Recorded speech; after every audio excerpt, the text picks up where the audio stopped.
हमने आवेश देखा था, चार्ज कितने प्रकार का होता है। उसके बाद फिर हमने देखा था कि कोई चार्ज होगा, पर्टिकुलर चार्ज का इलेक्ट्रिक फील्ड होगा। उसके बाद उस इलेक्ट्रिक फील्ड की हमने इंटेंसिटी देखी थी। तो इस तरीके से हम लोगों ने उसको देखा था। उसके बाद हम पढ़ रहे थे जो चार्ज का फ्लो है, आवेश का प्रवाह है, उस आवेश के प्रवाह को हमने क्या कहा था? करंट कहा था।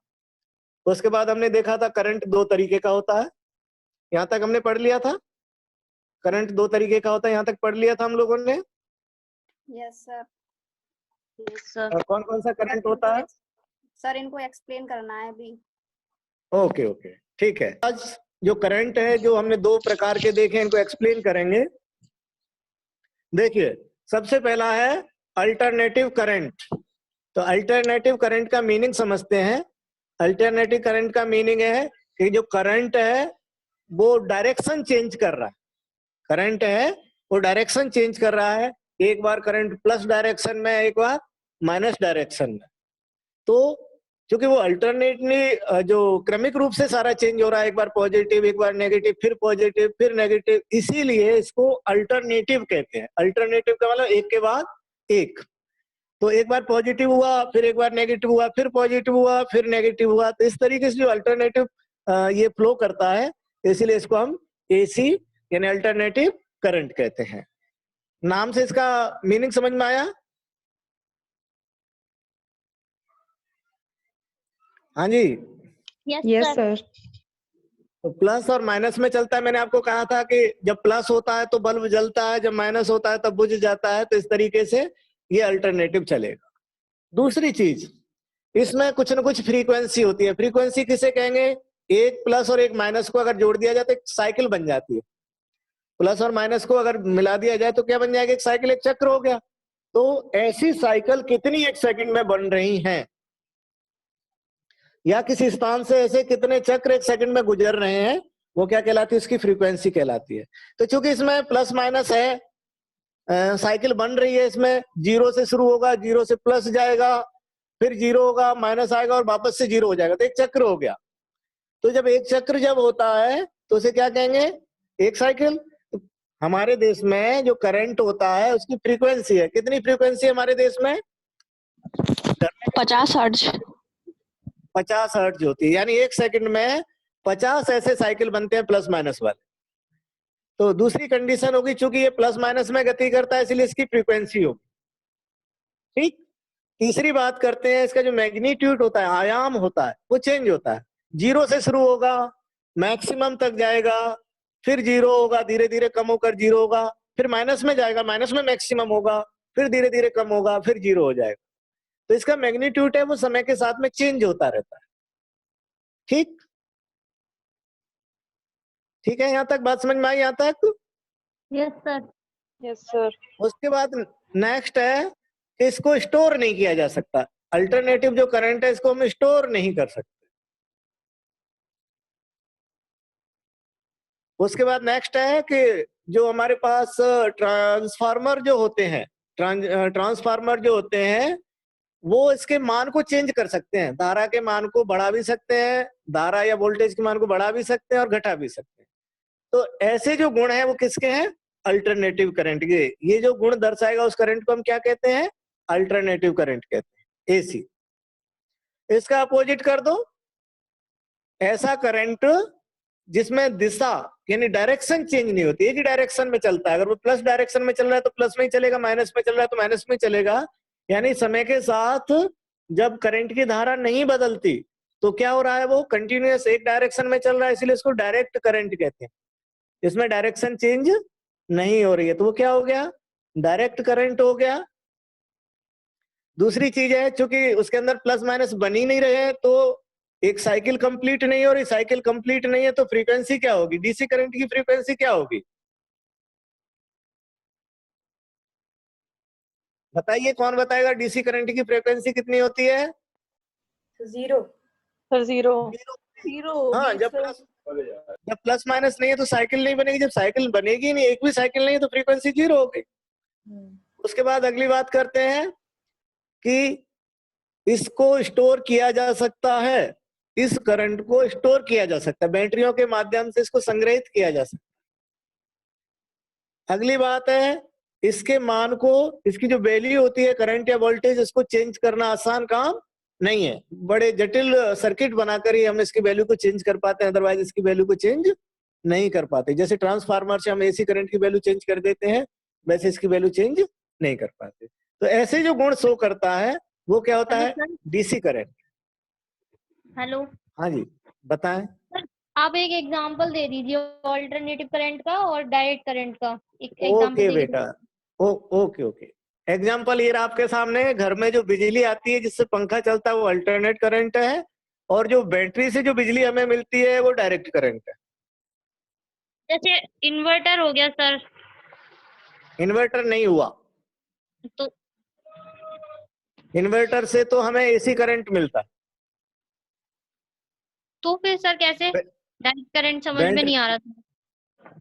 बैटरी से जो प्लस माइनस आपको जो मिलता है, जिससे आप मोटर चलाते हैं, अगर आप तार बदल दोगे तो मोटर चलने की दिशा बदल जाती है, वो डीसी करंट है, जिसमें प्लस माइनस दोनों होते हैं। और जिसमें प्लस माइनस नहीं होते, कोई से भी तार को कहीं भी लगा दो पंखा चलने लगता है, चाहे इसको इसमें जोड़ दो चाहे उसको उसमें जोड़ दो। बल्ब में आप कोई सा भी तार कहीं भी जोड़ दो, बल्ब जलेगा। तो वो अल्टरनेटिव करंट है। ठीक है सर, ओके सर। और कुछ पूछना, और कुछ एग्जांपल से समझना चाहो तो मुझे बताओ, अगर नहीं समझ में आया। सर जिसमें आगे प्लस माइनस होते हैं, जैसे सोलर पैनल से जो करंट आता है हमारे पास, वो डीसी करंट होता है। अगर आप डायरेक्ट पंखे को सोलर प्लेट से लगा देंगे तो ये पंखा नहीं चलेगा, क्योंकि वो डायरेक्ट करंट है। अगर आपको पंखा चलाना है डायरेक्ट सोलर पैनल से, तो आपको डीसी फैन लाने होंगे, डीसी फैन, जिसमें एक तार पॉजिटिव होता है, दूसरा तार नेगेटिव होता है। आपने पॉजिटिव नेगेटिव उल्टा कर दिया तो पंखा उल्टा चलने लगता है। और हमारे पास जो तूफानी फैन होते हैं, उसमें तो आप कोई सा तार लगा दिया हमेशा सीधा चलता है। ये एसी करंट है। और अगर डीसी फैन हुआ आपका, तो डीसी फैन की मोटर इस तरीके से होती है कि उसमें प्लस माइनस तार लगे रहते हैं। इस तरीके से उसको डिजाइन किया जाता है कि उसमें प्लस माइनस तार होंगे। आपने अगर उल्टे लगा दी तो पंखा उल्टा भी चलेगा, सीधे लगा दी तो पंखा सीधा चलेगा। तो करंट हमारे घरों में दो तरीका यूज करते हैं हम, एक तो डीसी करंट यूज करते हैं और एक एसी। डीसी करंट है वो हमें बैटरियों से मिलता है। हेलो हाँ जी, सर, जो घरों में जो बैटरी वो होती है उसमें करंट का उसमें आवाज करंट कट होता गई है बेटा। क्या? करंट हाँ जी, हमारे घरों में जो बैटरी इन्वर्टर होती है जो उसमें घरों में करंट होता। इस्तेमाल हो, हाँ हाँ, इन्वर्टर में जो बैटरी लगाई जाती है उसमें करंट होता है। अब आप कहोगे कि हमें झटका नहीं लगता, ऐसा तो नहीं कहोगे?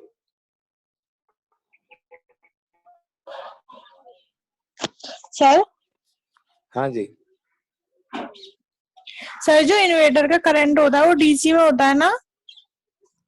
इन्वर्टर का करंट बेटा डीसी में नहीं होता।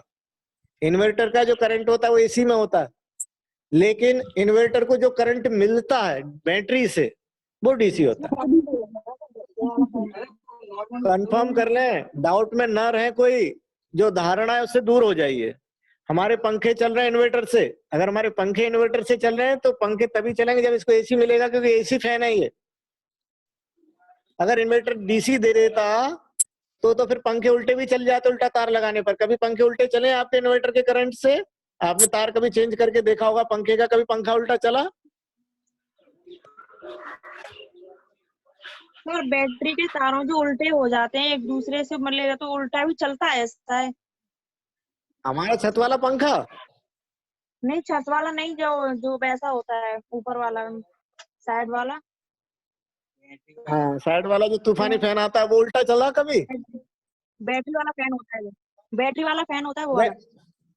तो बैटरी वाला तो चलेगा ही, वो तो डीसी फैन है। लेकिन इन्वर्टर की लाइट से बैटरी वाला फैन नहीं चलता। कभी चला है इन्वर्टर की लाइट से बैटरी वाला फैन? अच्छा, हमारा तो अभी भी चल रहा है। बैटरी वाला? हाँ बैटरी वाला चल रहा है इन्वर्टर की लाइट से, हाँ हाँ, या बैटरी की लाइट से, या बैटरी की लाइट से? बैटरी की लाइट तार से। कहाँ? तो पागल हो, इन्वर्टर की लाइट अलग होती है, बैटरी की लाइट अलग होती है। जब आप बैटरी से जोड़ दोगे तो चलेगा ही। बैटरी तो आपको मैं कह रहा हूं ना, बैटरी जो दे रही है वो करंट तो डीसी है, इन्वर्टर जो दे रहा है वो करंट एसी है। इन्वर्टर ने डीसी को एसी में कन्वर्ट कर दिया, इन्वर्टर को जो मिला बैटरी से वो तो डीसी है। लेकिन इन्वर्टर जो हमें दे रहा है, जिससे हमारे पंखे चल रहे हैं, हमारा सब कुछ, जो इन्वर्टर से जो तार आ रहे हैं निकलकर, वो एसी करंट है। आपको राइट क्लियर सर, हुआ या राइट। नहीं?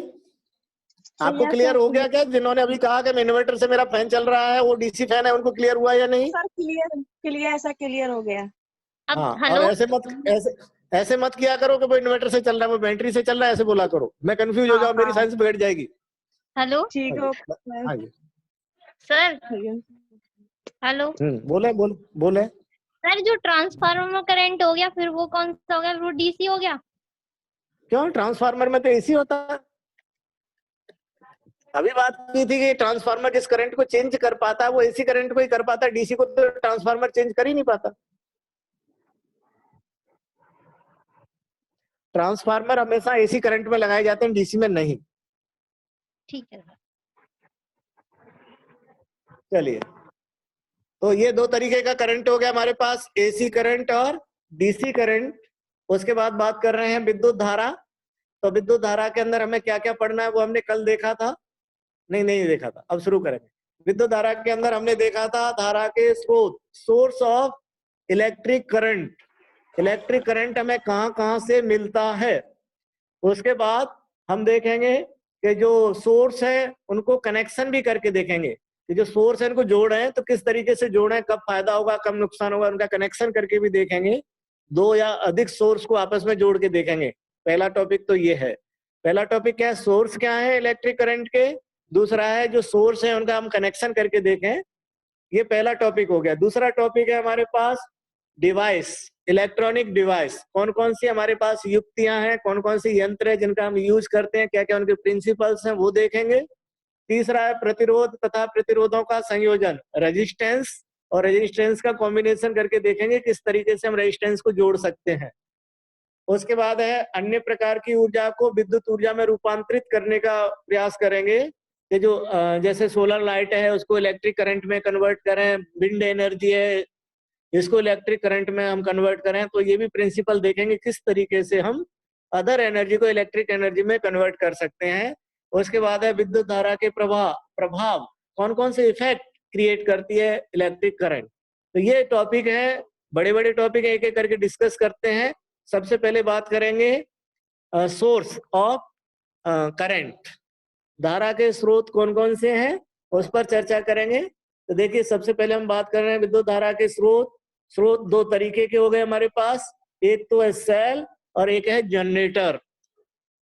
आपको जो बिजली प्राप्त होती है वो दो माध्यम से होती है, एक तो सेल के माध्यम से होती है और एक जनरेटर के माध्यम से होती है। तीसरा माध्यम आप बताइए कहां से होती है? आप बताओ तीसरा माध्यम कहाँ है करंट को प्राप्त करने का? Electromagnetic induction. कौन सा इंडक्शन बेटा? Electromagnetic induction. अरे तो इलेक्ट्रोमैग्नेटिक इंडक्शन ही तो है, विद्युत जनित्र जनरेटर में होता है क्या? इलेक्ट्रोमैग्नेटिक इंडक्शन ही तो होता है।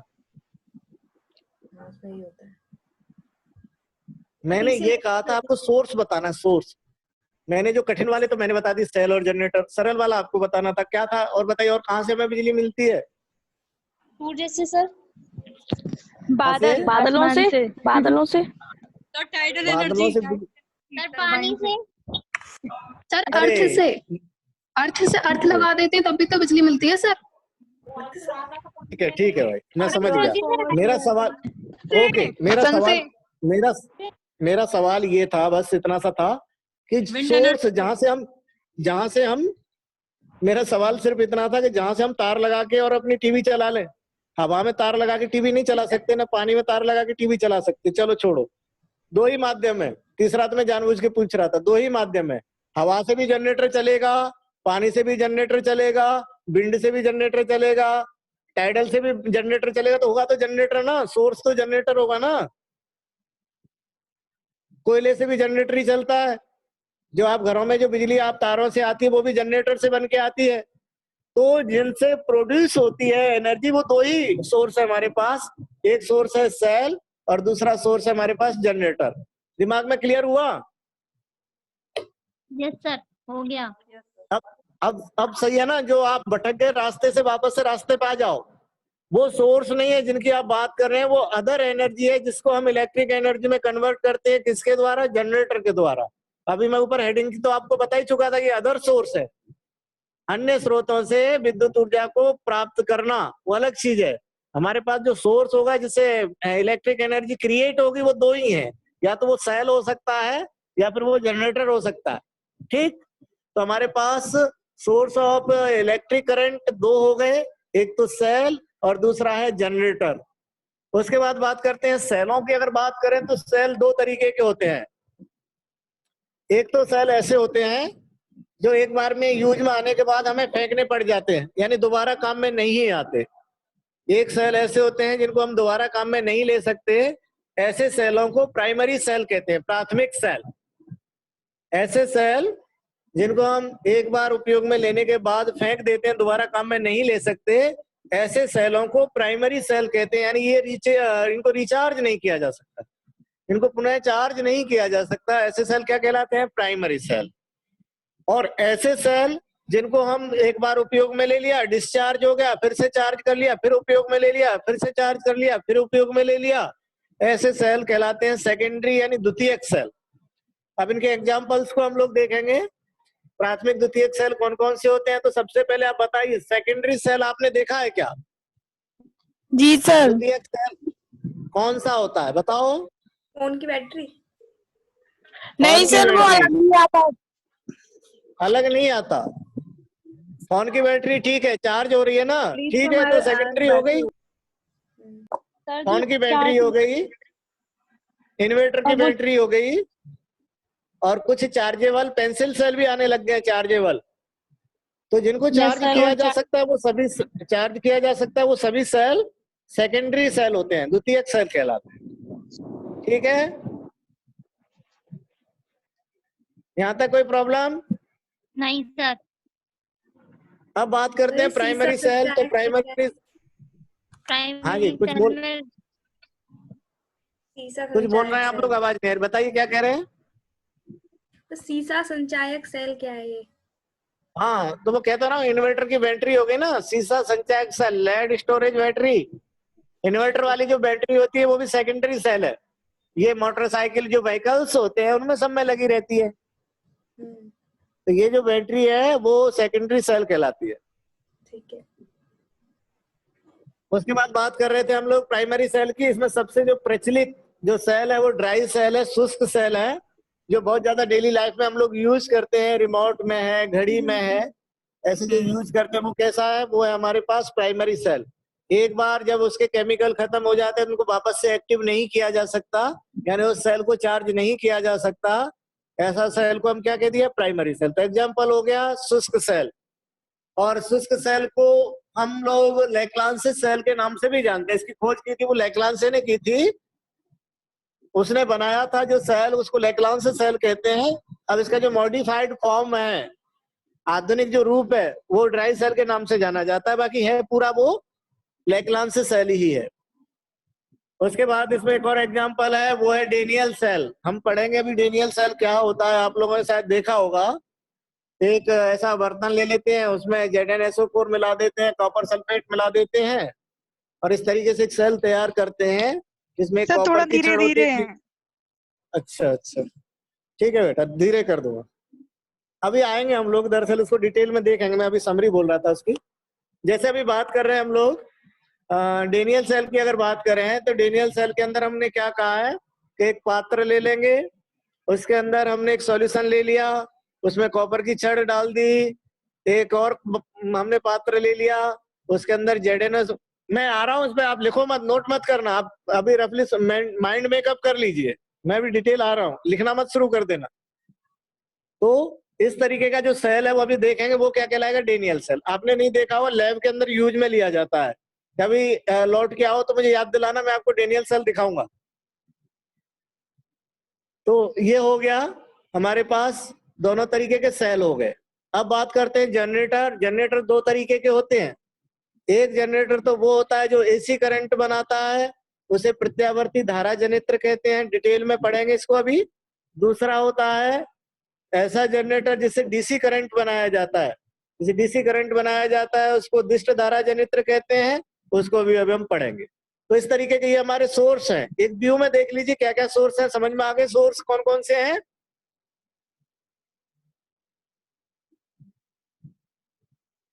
हाँ जी बताएं, आपको यहाँ तक क्लियर है, आगे चले। Yes sir. ठीक है, उसके बाद एक एक करके देखिए, देख रहे हैं हम सोर्स। सबसे पहले बात करते हैं सेल की। सेल में भी सबसे पहले हम ले लेते हैं प्राइमरी सेल का एग्जांपल, लैक्लांस से या शुष्क सेल। सबसे पहले नजर को फिक्स कर लो इस पीले वाले बैकग्राउंड पर। देखिए इस डायग्राम को अगर हम ध्यान से देखें तो इसमें एक पात्र रखा हुआ है, जो ऐसा पात्र है जो प्लास्टिक का हो सकता है या कांच का हो सकता है, जिस पर केमिकल का ज्यादा असर नहीं होता है। तो ये हमने पात्र ले लिया। इस पात्र के अंदर राइट साइड में एक जिंक की छड़ है, जिंक लिखा हुआ है, जिंक की छड़ रखी हुई है। और इसके अंदर जो डार्क येलो कलर का एक लिक्विड भरा हुआ है वो अमोनियम क्लोराइड है। उसका नाम क्या है? अमोनियम क्लोराइड NH4Cl का विलयन भरा हुआ है। और फिर बीच में आप देख रहे हैं, बीच में एक और पात्र रखा हुआ है जो डॉटेड है, छोटे छोटे उसमें डॉट जैसे दिखाई दे रहे हैं, वो है पोरस यानी छिद्रित एक पात्र है। वो चीनी मिट्टी का या किसी और मटेरियल का बना हो सकता है, जिसमें छोटे छोटे, जैसे मटके के अंदर छोटे छोटे छेद होते हैं ना, सेम इसी तरह से पोरस यानी छिद्रित एक पात्र हमने बीच में रखा। और उसके अंदर हमने एक ग्रेफाइट की छड़ रख दी, काले रंग की, जो ब्लैक कलर की जो आपको छड़ दिख रही है, ये है जिंक की, वो ग्रेफाइट की छड़। जी सर, कहा यहाँ तक संरचना में किसी को नहीं समझ में आया वो मुझे पूछ लो। गया। तो हमारे इसमें इस पूरे जो पात्र है उसमें क्या क्या रखा हुआ है, एक बार फिर से रिपीट कर रहा हूँ। एक जिंक की छड़ रखी हुई है, और जिंक की छड़ जहां पर रखा हुआ है उसमें एक विलयन भरा हुआ है, वो अमोनियम क्लोराइड का विलयन है। अमोनियम क्लोराइड के विलयन में ही एक पोरस यानी छिद्रित पात्र रखा हुआ है। छिद्रित पात्र में हमने एक छड़ रख दी है जो ग्रेफाइट की है, और ग्रेफाइट की छड़ के चारों ओर हमने इसमें एक केमिकल मिला दिया है जिसको मैंगनीज डाई ऑक्साइड कहते हैं, वो इसके अंदर हमने भर दिया है। इस तरीके से हमने एक सेल बना दिया जिसको हम लैक्लांस सेल कह रहे हैं। बात समझ में आ गई क्या? किसी को कोई डाउट यहाँ तक? आगे चलें। ये तो होती है इसकी संरचना। अगर आपसे कह दिया जाए लैक्लांस सेल का चित्र बनाइए तो आप बना देना फटाफट। जी सर, बना देंगे। अब देखिए कैसे काम करता है केमिकल रिएक्शन। बारिश की वजह से बेटा दोबारा नहीं बता पाएंगे क्योंकि टाइम का मामला है। आप लोग मेरा वीडियो देख लीजिएगा। उसमें है क्या, वो देख लो ना डायग्राम। आप देखिए रिपीट करेंगे तो ऐसा होगा, कभी आपकी लाइट चली जाएगी, कभी किसी और की चली जाएगी, तो मैं पूरे पीरियड में एक डायग्राम को ही रिपीट करता रहूंगा। तो नेटवर्क की वजह से अगर रिपीट कर रहे हैं तो दिक्कत बढ़ेगी। इसलिए आप जो कुछ छूट रहा है नेटवर्क की वजह से, आपके नेटवर्क की वजह से, तो उसको आप वीडियो से कवर कर लीजिएगा, ठीक है? या फिर थोड़ी देर बाद क्लास के बाद आप मुझसे डिस्कस कर लीजिएगा, उसमें मैं डिस्कस करूँ। उसके बाद हम बात कर रहे थे केमिकल रिएक्शन की बात कर रहे थे। तो केमिकल रिएक्शन देखिए कैसे होती है, इसको आप समझ लीजिएगा बहुत अच्छी तरह से, क्योंकि यहाँ पर कंफ्यूजन क्रिएट बहुत ज्यादा होते हैं, मिसकॉन्सेप्ट बहुत ज्यादा बनते हैं। इसको दूर करने के लिए मैं इस पीपीटी से आपको बाहर ले चल रहा हूँ। थोड़ी देर बाहर आइए, दिमाग को इससे आप विचार कीजिए। मेरा कहना है सेल दो तरीके के होते हैं। सेल दो तरीके के होते हैं। पहला होता है विद्युत रासायनिक सेल, दूसरा होता है विद्युत अपघटनी सेल। दिमाग के अंदर फिक्स करो, सेल दो तरीके के होते हैं। एक होता है विद्युत रासायनिक सेल, एक होता है विद्युत अपघटनी सेल। दो तरीके के सेल हो गए। जो विद्युत रासायनिक सेल है, किसे कहेंगे विद्युत रासायनिक सेल? वह सेल जो जो रासायनिक ऊर्जा को विद्युत ऊर्जा में रूपांतरित करता है, यानी केमिकल एनर्जी को इलेक्ट्रिक एनर्जी में कन्वर्ट करता है, ऐसे सेल को विद्युत रासायनिक सेल कहते हैं। और वो सारे सेल आपने देखे हैं जिनसे हमें बिजली मिलती है, वो सभी सेल विद्युत रासायनिक सेल है। दूसरा सेल जो होता है वो होता है विद्युत अपघटनी सेल। दूसरा प्रकार का सेल है विद्युत अपघटनी सेल। यह अपोजिट होता है विद्युत रासायनिक सेल के। डेफिनेशन बना दो जरा इसकी, विद्युत अपघटनी सेल की परिभाषा क्या होगी? सर इसका उल्टा कर दीजिए, इलेक्ट्रॉनिक से हो सर, ये उसमें बनते हैं सर। इलेक्ट्रिक से कौन सी एनर्जी बनेगी? Chemical chemical chemical energy. हाँ, वे सेल जो ओके एनर्जी बन जाएगी, उल्टा हो गया ठीक सर है। उसका। ओके, वह सेल जो विद्युत ऊर्जा को रासायनिक ऊर्जा में रूपांतरित करते हैं वो कहलाते हैं विद्युत अपघटनी सेल। ठीक, अब आपने विद्युत अपघटनी सेल पढ़े होंगे किसी क्लास में। आप मुझे बताइए एनोड पर कौन सा चार्ज होता है, पॉजिटिव या negative? Positive. Positive sir. Positive होता है। ठीक, एनोड होगा वो कैसा होगा, पॉजिटिव, और जो कैथोड होगा वो कैसा होगा, नेगेटिव। नेगेटिव। ऐसा पढ़ा है ना आपने? जी आज मैं आपको पढ़ा रहा हूँ कि आज मैं आपको पढ़ा रहा हूँ एनोड नेगेटिव और कैथोड पॉजिटिव। ऐसे कैसे हो जाता है ये, कभी पॉजिटिव कभी नेगेटिव? हाँ, इसीलिए तो मैंने आपको इतनी बड़ी कहानी सुनाई है कि भैया यहाँ पर कंफ्यूज क्रिएट हो जाएगा, जो आपने पढ़ा उसका अपोजिट होने वाला है। तो इसी के लिए मैं बता चुका हूँ, सारी रामायण आपको सुना दी है कि सेल दो तरीके के होते हैं, सेल दो तरीके के होते हैं, दोनों एक दूसरे के अपोजिट होते हैं, इसलिए ऐसा होता है। क्या सर, एक बार और? सेल दो तरीके के होते हैं, दोनों एक दूसरे के अपोजिट होते हैं, अपोजिट, इसीलिए ऐसा हुआ। ओके सर, ठीक है, जवाब मिला आप लोगों को? जवाब मिला? अभी मैंने आपसे अभी अचानक आपका कॉन्सेप्ट बदल दिया कि जो एनोड होगा वो नेगेटिव होगा और कैथोड होगा वो पॉजिटिव होगा। आप लोग अब ठीक है, अब राहत महसूस कर रहे हैं थोड़ी बहुत? नहीं, नॉट क्लियर। समझ नहीं नहीं आया। कर रहे? नहीं आया? नहीं। अच्छा ठीक है, ओके। अब जिन लोगों को नहीं आया वो मेरे अगले स्टेटमेंट को सुने। वह क्षण जिस पर ऑक्सीकरण होता है, वह क्षण जिस पर ऑक्सीकरण होता है उसे एनोड कहते हैं, और वह क्षण जिस पर अपचयन होता है उसे कैथोड कहते हैं। इसको याद कर लो, बस भूल जाओ उसे कि एनोड पॉजिटिव होता है कि एनोड नेगेटिव होता है। एनोड तो कुछ भी हो सकता है, पॉजिटिव भी हो सकता है, नेगेटिव भी हो सकता है, लेकिन जब ऑक्सीकरण हो रहा तो एनोड होगा, चाहे वो पॉजिटिव हो या नेगेटिव हो। आज तक आपने डेफिनेशन पढ़ी है कि पॉजिटिव एनोड होता है, वो गलत पढ़ी है।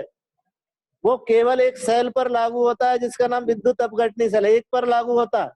आप इसको सभी सेलों पर लागू नहीं कर सकते। अगर सभी सेलों पर लागू करनी है तो मेरी वाली डेफिनेशन पे आ जाओ। जिस क्षण पर ऑक्सीकरण होगा वो नेगेटिव होगी, नहीं, जिस क्षण पर ऑक्सीकरण होगा वो एनोड होगी, और जिस क्षण पर अपचयन होगा वो कैथोड होगी। अब लागू कर दो किसी भी सेल पर, फिक्स आएगी एनोड और कैथोड।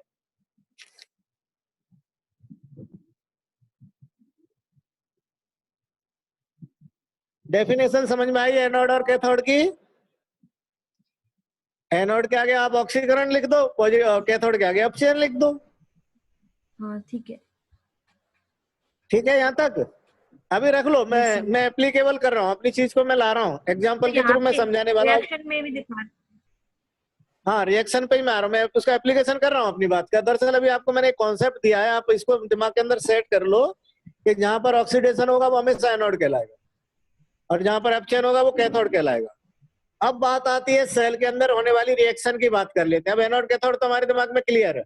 अब बात करते हैं इस सेल की, जो विद्युत रासायनिक सेल, इसकी बात कर रहे हैं। तो इसके अंदर हम देख रहे हैं कि जो जिंक है, एक पदार्थ तो जिंक है, और जिंक मैंने आपको इलेक्ट्रोकेमिकल सीरीज में बताया था। जिंक है वो ज्यादा क्रियाशील है, यानी कि इलेक्ट्रॉन देना पसंद करता है। जो मैग्नीज है वो, जिंक है वो इलेक्ट्रॉन देना पसंद करता है, और जो मैग्नीज है, Mn है, वो इलेक्ट्रॉन लेना पसंद करता है।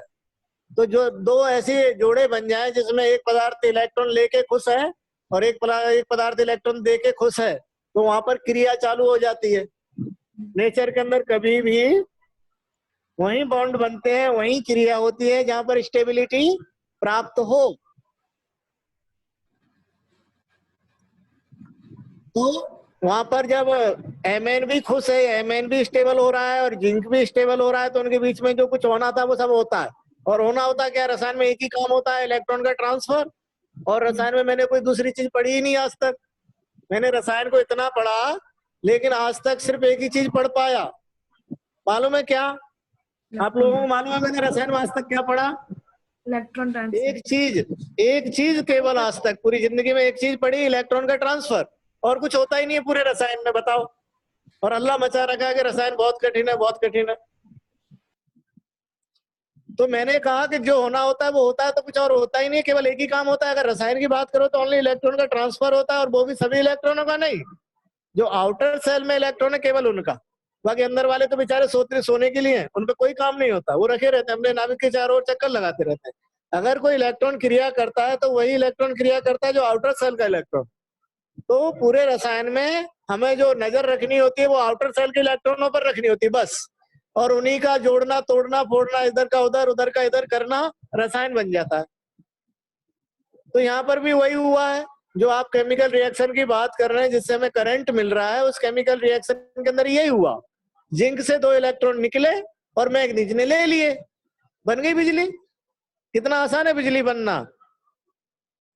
एक पदार्थ हमने ऐसा रख दिया जो इलेक्ट्रॉन देता, एक पदार्थ ऐसा रख दिया जो इलेक्ट्रॉन लेता, समझो बिजली चालू।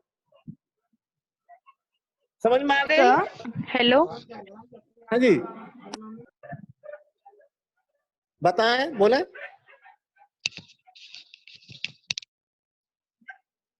Hello hello sir.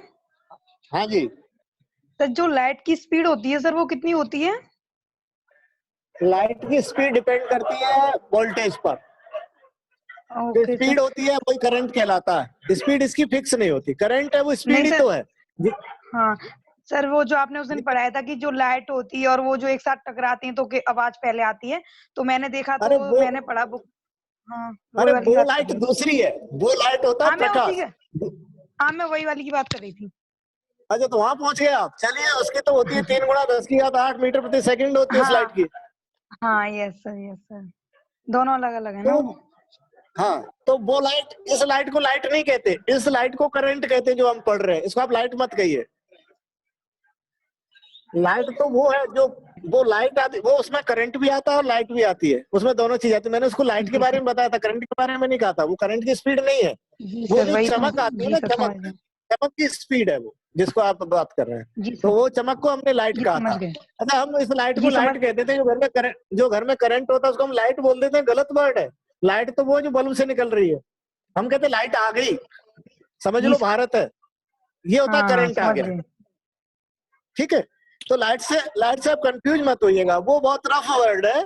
बिजली के लिए लाइट शब्द कभी होता ही नहीं है, और हम लोग हमेशा यूज करते हैं घर में लाइट आ गई। लाइट आ गई मतलब, आपका कहने का मतलब ये कि बल्ब जल गया। आपका भावार्थ ये नहीं कि बिजली आई, आपका भावार्थ है बल्ब जल गया। लाइट आ गई का मतलब बल्ब जला, पंखा चला, ऐसा नहीं। लेकिन पंखा चलता है तो भी आप यही कहते लाइट आ गई। तो थोड़ा सा उसको करेक्ट भी करें, है ना, डेली लाइफ को भी देखें, घर वालों को भी समझें। चलिए जी, बात कर रहे थे हम इसकी कि हेलो यहाँ सर। पर जो रिएक्शन है। हाँ जी सर फिर करंट को डिफाइन कैसे करेंगे? करंट वही है, flow of charge. The flow of electrons is known as electron या चार्ज करिए, कोई बात नहीं, वो इलेक्ट्रॉन भी एक चार्ज ही है। तो डेफिनेशन तो पढ़ ही चुके हैं। आवेश प्रवाह की दर है, हेलो विद्युत सर। धारा कहलाती है। हाँ जी, हेलो सर। हाँ बेटा बोला। सर ये पूछ रही थी कि जैसे आउटर सेल में से जब इलेक्ट्रॉन्स पलायन कर जाते हैं तो जो इलेक्ट्रॉन्स होते हैं वो फिर मतलब जो सेंटर पे इलेक्ट्रॉन्स होते हैं वो फिर आउटर सेल में नहीं जाते क्या? सेंटर में से नहीं, वो नहीं जाएंगे। वो जो सेंटर में रहेंगे वो तो वो सेंटर में ही रहेंगे। इलेक्ट्रॉन्स तो हाँ वो तो सेंटर वाले इलेक्ट्रॉनों के साथ तो आप मान लीजिए फिक्स हैं, वो तो कहीं अपना स्थान बदलते नहीं है। अगर इलेक्ट्रॉन अगर निकाल रहे हैं तो आउटर सेल के निकाल रहे हैं, और अगर उसमें इलेक्ट्रॉन कहीं से आएंगे तो अंदर वाले ऊपर नहीं आते, बाहर से वो ले सकता है। उस जगह पे जो खाली हुई है ना, उसी जगह पे वो बाहर से ले सकता है। बस इतना हो सकता है, अंदर वाले इलेक्ट्रॉन डिस्टर्ब नहीं होते। एक चीज हो सकती है, ओके सर, एक ओके। चीज हो सकती है उसमें कि जैसे आपने आउटर सेल के इलेक्ट्रॉनों को निकाल दिया तो वो इनर जो सेल था वो अब आउटर बन गया। जो सेकंड लास्ट था ना वो अब लास्ट बन गया, तो उसमें से आप निकाल सकते हो, निकलेंगे लास्ट में से ही।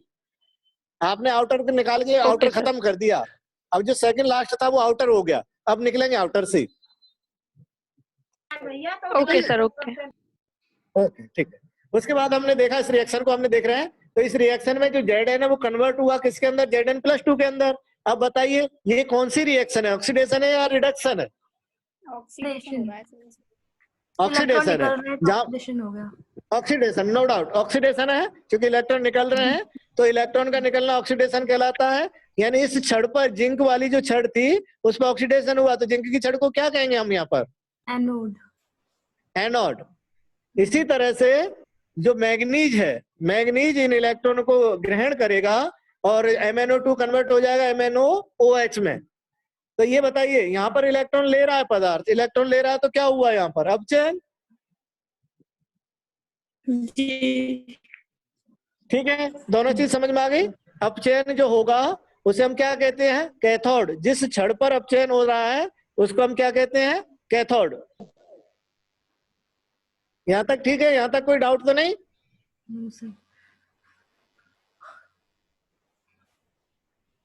हाँ जी बताइए, आगे चला। सर चलिए आगे।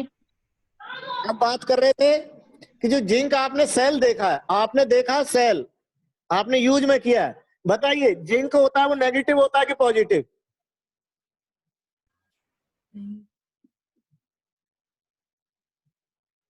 आपने सेल यूज नहीं किया जो इतना टाइम लगा दिया?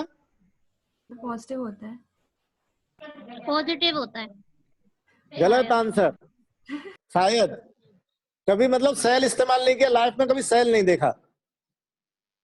अरे ऊपर वाली जो उसकी घुंडी होती है ऊपर वाली, वो पॉजिटिव होती है, नीचे वाली जो जिंक लगा रहता है, कभी सेल देखा नहीं? खोल के नहीं देखा सेल?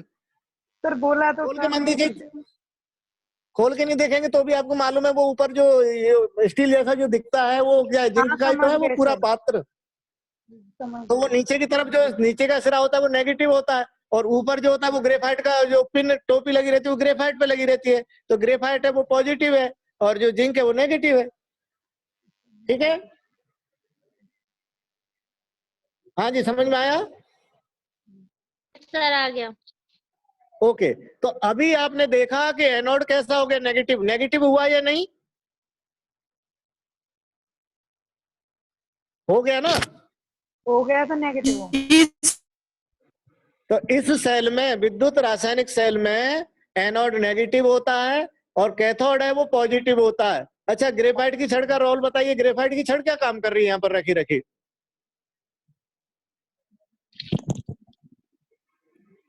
Oxidising agent. नहीं, ऑक्सीडेशन एजेंट तो दूसरा है, MnO2 है।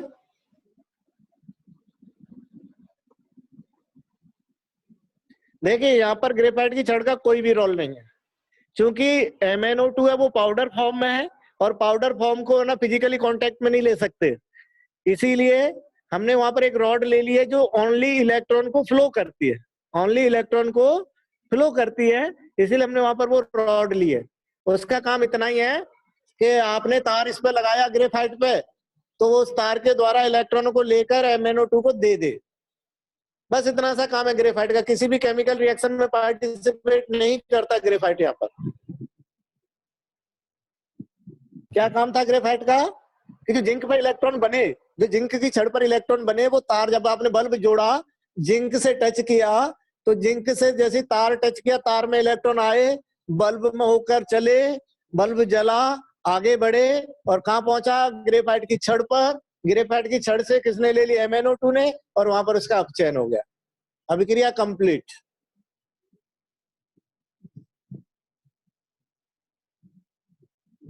नहीं समझ में आया तो मुझे पूछ लेना।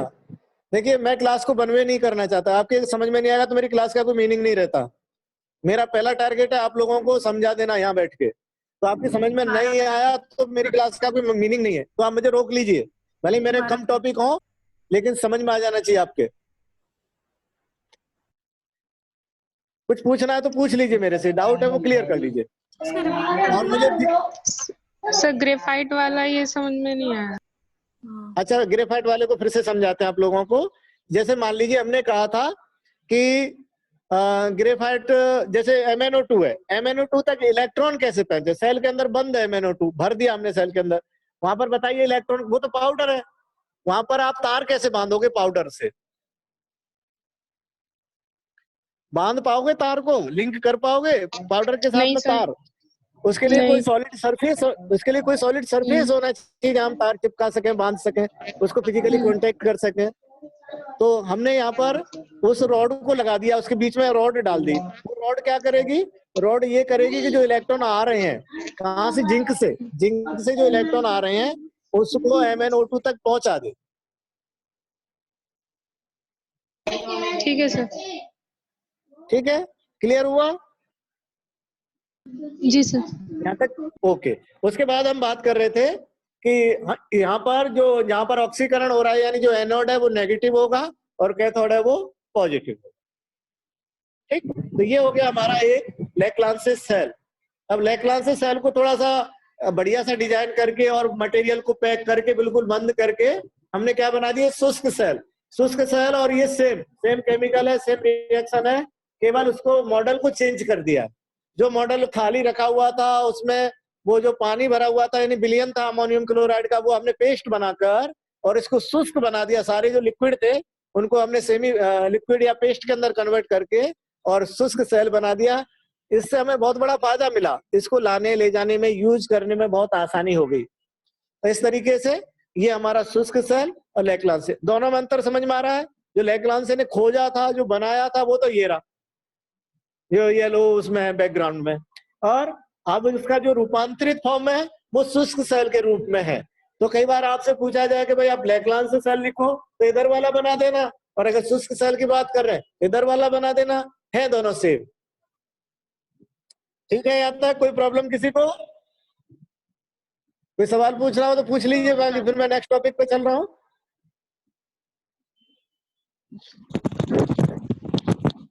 हेलो सर, ये कुछ समय बाद काम करना क्यों बंद कर देता है? वो इसलिए कर देता है बेटा क्योंकि जिंक है वो खत्म हो जाता है। अब जब जिंक खत्म हो जाएगा तो इलेक्ट्रॉन मुक्त कहाँ से होंगे? जब केमिकल खत्म हो जाएगा तो वो अभिक्रिया नहीं होगी, अभिक्रिया नहीं होगी तो इलेक्ट्रॉन नहीं बनेंगे, इलेक्ट्रॉन नहीं बनेंगे तो फिर करंट, बिना इलेक्ट्रॉन के तो करंट होता ही नहीं है। और सर कभी कभी सेल वगैरह लीक कर जाते हैं, कुछ उनमें से मटेरियल निकलता है येलोइश टाइप का ही वगैरह वगैरह, ये सब चीजें वो। हाँ है सर तो वो क्यों होता है सर? क्या पूछना चाह रहे हैं? लीक कर जाता है तो सर ये होता क्यों है, मतलब कि लीक इसलिए कर जाते हैं क्योंकि किसी स्थान से जो बाहर उसके ऊपर जो लेयर है वो है किसकी? जिंक की है, और जिंक काम में आता जा रहा है, जिंक घुलता जा रहा है, तो वहां से वो क्या होगा? कमजोर हो जाएगी जिंक की लेयर। तो उस स्थान से जो भरा हुआ अमोनियम क्लोराइड है वो कई बार बाहर आ जाता है। ठीक है, वैसे रेयर केस होगा, उस पर कोई दबाव वगैरह पड़ा होगा तो ही, बाकी ऐसे जनरली वो नहीं निकलता, उसकी पैकिंग अच्छी होती है। लेकिन कहीं ऐसे अगर प्रेशर वगैरह क्रिएट है या फिर कोई त्रुटि रही है सेल के बनाने में, तब जाके ऐसी कंडीशन हो सकती है, नॉर्मल कंडीशन में बाहर नहीं आता।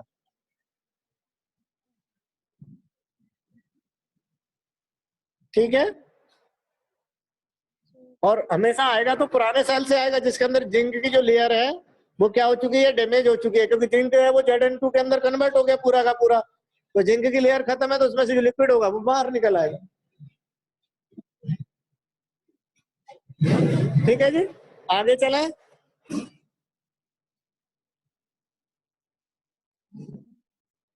दूसरा हमारे सामने सेल है वो डेनियल सेल है, जिसको बोल्टियर सेल भी कहते हैं। देखिए डेनियल सेल के अंदर हमने क्या किया है, दो बीकर ले लिए, दो बीकर। एक में हमने कॉपर सल्फेट का विलयन भर लिया, इधर देखिए आप राइट साइड में कॉपर सल्फेट का विलयन भर लिया है, और दूसरे में ZnSO4 का विलयन भर लिया है। कॉपर सल्फेट और ZnSO4।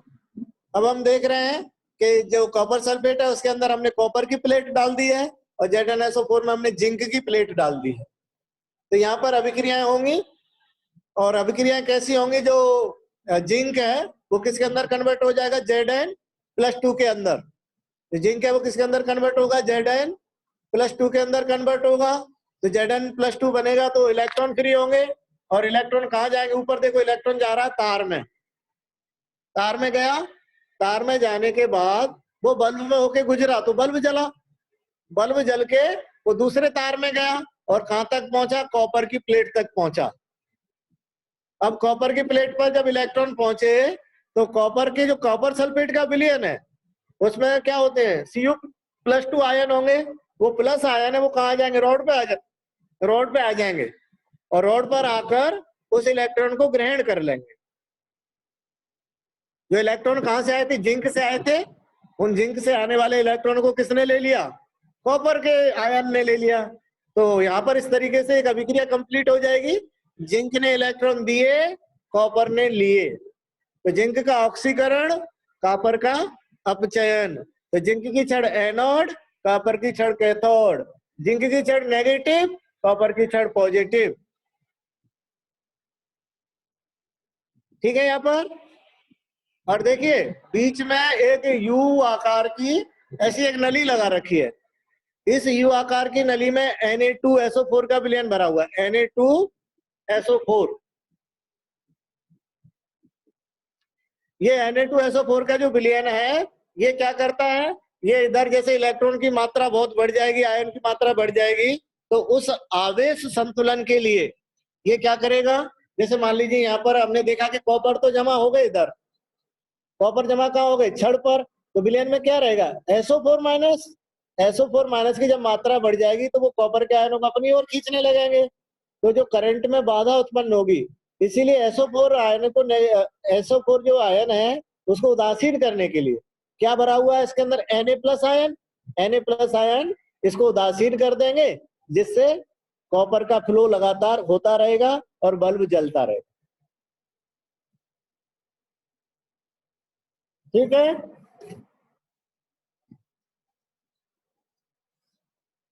आपको समझ में आया? सर Na2SO4 का सर रोल समझ में नहीं आया। अच्छा समझो, जैसे हमने कहा कि कॉपर आयन तो जा जाके जमा हो रहे हैं इस प्लेट पे, वो तो यहाँ तक तो समझ में आ गया। हाँ सर, यहाँ तक आ गया। अब जब कॉपर जमा हो जाएंगे तो विलयन में क्या बचेंगे? SO4। और SO4 नेगेटिव में वो अब कॉपर को पकड़ के बैठ जाएंगे कि भाई तू कहाँ जा रहा है, मतलब आकर्षित करेंगे। नेगेटिव है वो पॉजिटिव को रोकेगा। तो ऐसी कंडीशन में आगे की जो अभिक्रिया वो रुक जाएगी। कॉपर आयन जब तक उस प्लेट पे इलेक्ट्रॉनों को ग्रहण नहीं करेंगे तब तक वहां से इलेक्ट्रॉन मुक्त होकर नहीं आएंगे। जब इलेक्ट्रॉन आएंगे नहीं तो धारा है ही नहीं। इसलिए जरूरी है कि कॉपर आयन पूरी प्रक्रिया में इलेक्ट्रॉनों को ग्रहण करते रहें। तो हमें अब निपटना पड़ेगा किससे? SO4 से। तो SO4 को उदासीन करने के लिए इसके अंदर जो Na+ आयन भरे हुए हैं वो आकर SO4 से क्रिया करके क्या बना लेते हैं? Na2SO4। Na2SO4 बन गया तो आवेश संतुलन बना रहेगा और करंट फ्लो होता रहेगा। ठीक है सर। ठीक है जी। तो ये हमारे पास डेनियल सेल। इधर हम देख रहे हैं, अगर लेफ्ट साइड में देखें तो जहां पर ऑक्सीडेशन हो रहा है वो नेगेटिव छड़ है, और जहां पर रिडक्शन हो रहा है वो पॉजिटिव छड़ है। ऑक्सीडेशन होता है उसे एनोड और रिडक्शन होता है उसे कैथोड। ठीक है। सर जिंक पर ऑक्सीडेशन हो रहा है ना इसमें? हाँ जी, जिंक पर ऑक्सीडेशन हो रहा है, बिल्कुल।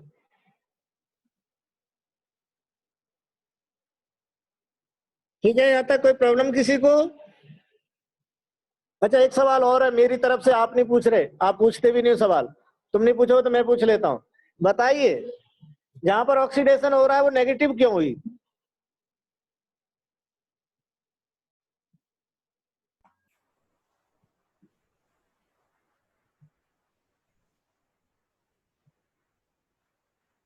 कौन बताएगा भाई?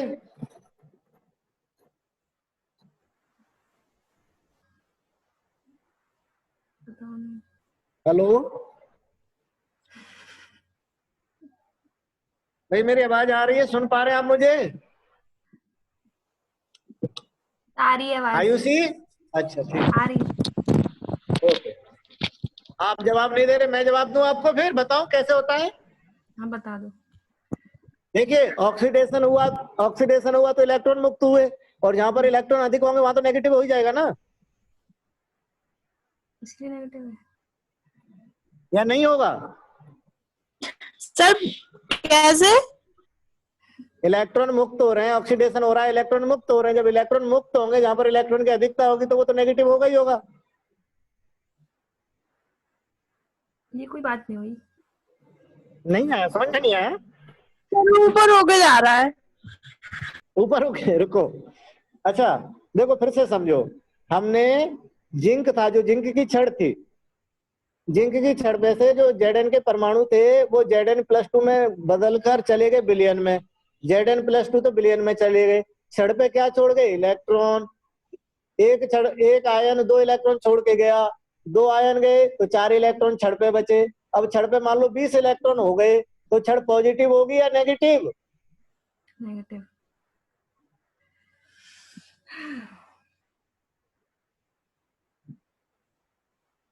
बताएंगे? नेगेटिव होगी। नेगेटिव होगी ना? जी अब सर। ऊपर वाले कहाँ गए? ऊपर से जा रहा है वो कहाँ गए? वो बताएं, वो होगी या नहीं नेगेटिव? जी सर नेगेटिव ही होगी। अब तो होगी ना, अब तो ऊपर से नहीं जा रहा ना, मुझे बता देना। हाँ सर। ऊपर वाले को तो हम संभाल लेंगे, ऊपर वाले को तो हमें संभालना था। तो इस तरीके से वो नेगेटिव होगी। दूसरी छड़ हम देख रहे हैं, इधर इधर कॉपर वाली को आप देखेंगे। हाँ जी सर, एक बार दोबारा बता दो कैसे नेगेटिव हो गई, समझ में नहीं आया। अच्छा सुनो, फिर से सुनो, थोड़ा दिमाग काजू बादाम वगैरह खाया करो भैया सब लोग। देखो कि हमने कहा कि जो हमारी जिंक की छड़ है उसमें जो Zn के परमाणु है वो Zn+2 में बदले, तो वो जो Zn+2 आयन थे वो तो चले गए बिलियन में, छोड़ क्या गए छड़ पर? इलेक्ट्रॉन। तो एक परमाणु 2 इलेक्ट्रॉन छोड़ के जा रहा है, मान लो ऐसे 10 परमाणु चले गए, तो छड़ पे कितने इलेक्ट्रॉन हो जाएंगे? 20। अब छड़ पर इलेक्ट्रॉन है तो छड़ नेगेटिव चार्ज होगी या positive? Negative. Sir negative. Sir negative. अब क्लियर हुआ? Yes sir. सर हाँ जी। सर ये Na2 Na2 है मतलब? Na2 मतलब आगे? हाँ Na2SO4। हाँ जी। सर ये इसका रोल क्या है और ये कैसे बना, फॉर्मेशन कैसे हुई इसकी? ये Na2SO4 कैसे बना? ये बना नहीं, हमने इसमें भर के रखा है अंदर, इस ट्यूब के अंदर Na2SO4 भर के रखा है। अच्छा सर तो Na2SO4 में से Na आयन तो इधर आ जाएंगे, इधर कॉपर की तरफ, और SO4 उधर चले जाएंगे जिंक की तरफ, तो उधर तो बना लेगा ZnSO4, इधर बना लेगा Na2SO4। अच्छा ठीक है सर। तो आवेश संतुलन बना रहता है, इधर Cu+2 की, इधर Zn+2 की मात्रा बहुत ज्यादा नहीं बढ़ती और इधर SO4 की मात्रा बहुत ज्यादा नहीं बढ़ती, दोनों को बैलेंस रखता है Na2SO4। ठीक है सर। इसको सॉल्ट ब्रिज कहते हैं, सॉल्ट ब्रिज, लवण सेतु, लवण भरा हुआ है इसके अंदर और ब्रिज का काम कर रहा है, दोनों को जोड़ने का कार्य कर रहा है, दोनों सेलों को, और दोनों सेलों में जो चार्ज है, आवेश है, उसको संतुलित बनाए रखने का कार्य करता है। ठीक है? Okay sir. क्लियर हुआ सारी पोजीशन? सर हाँ जी। सर ये Na2COSO4 वाले सॉल्यूशन में जाएगा? हाँ Na नहीं, इधर जाएगा SO4 इधर नहीं, Na2 तो जाएगा COSO4 वाले में और SO4 चला जाएगा जिंक वाले में। ठीक है सर। ठीक। और किसी का कोई सवाल या मैं क्लास एंड करूं? फिर अगला टॉपिक हम कल डिस्कस करेंगे, प्राइमर सेल हो गए, सेकेंडरी सेल कल पढ़ेंगे। किसी को कोई कंफ्यूजन हो तो पूछ लीजिए। SO4 zinc.